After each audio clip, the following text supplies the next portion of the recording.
अहिल्यानगर जिल्ह्यामध्ये तूर आणि मूग या कडधान्य पिकांच्या मिनी किट 100% अनुदानावरती शेतकरी बांधवांना देण्यासाठी शासनानं पाऊल उचललेलं असून तूर आणि मूग या 2 पिकांचं मिनी किट आपण शेतकरी बांधवांना अहिल्यानगर जिल्ह्यामधले देणार आहोत.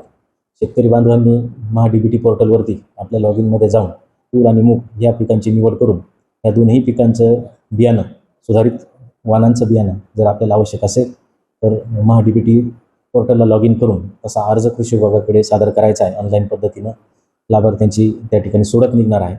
तसंच संयुक्त राष्ट्र संघानं सदरचं चालू जे काही वर्ष आहे हे आंतरराष्ट्रीय महिला शेतकरी वर्ष म्हणून जाहीर केलं असल्यामुळं ज्या काही अहिल्यानगर जिल्ह्यातील महिला शेतकरी भगिनी आहेत त्यांनी जास्तीत जास्त अर्ज करावे, जेणेकरून महिला भगिनींना त्या ठिकाणी प्राधान्य या निवडीमध्ये देता येईल. मिनी किट तूर असेल किंवा मूग असेल 4 किलो वजनाची ती बियाण्याची पिशवी आपण प्रत्येक शेतकऱ्याला देणार आहोत. जास्तीत जास्त एका शेतकऱ्याला 8 किलोपर्यंतचा सुधारित वाणांचं बियाणं हे 100% अनुदानावरती दिलं जाणार आहे. अहिल्यानगर जिल्ह्यामध्ये 4,800 तूर पिकातल्या शेतकऱ्यांना आपण मिनी किट देणार आहोत. तसंच मुगासाठी 2,500 शेतकरी आपण नियोजन केलेलं आहे. ह्या शेतकऱ्यांना 100% अनुदानावरती मुगाचं बियाणं आपण देणार आहोत.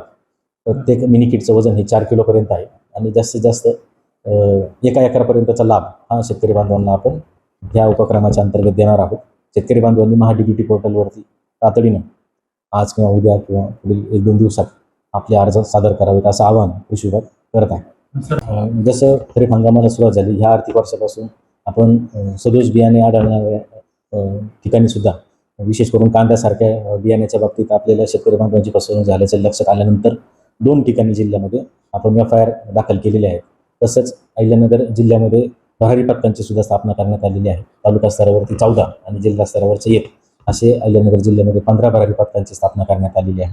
तसंच युरिया किंवा इतर खताच्या खरेदीच्या सोबत लिंकिंगसारखा चुकीच्या प्रवृत्ती अवलंबून शेतकरी बांधवांना त्रास होणार नाही, कोणी त्या ठिकाणी अडवणूक करणार नाही याची दक्षता घेण्याकामी कृषी सेवा केंद्रांच्या ठिकाणी लिंकिंगला नाही म्हणा असे पोस्टरसुद्धा आम्ही लावलेले आहेत.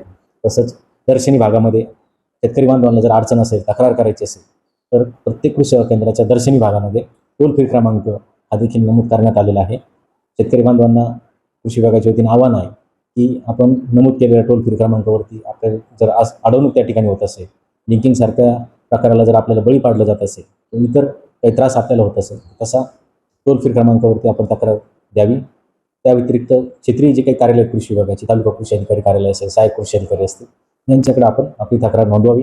निश्चितच त्याची तातडीने दखल घेतली जाईल आणि त्या अनुषंगाने कायदेशीर तरतुदीनुसार संबंधित चुकीच्या प्रवृत्तींविरुद्ध कारवाई केली जाईल.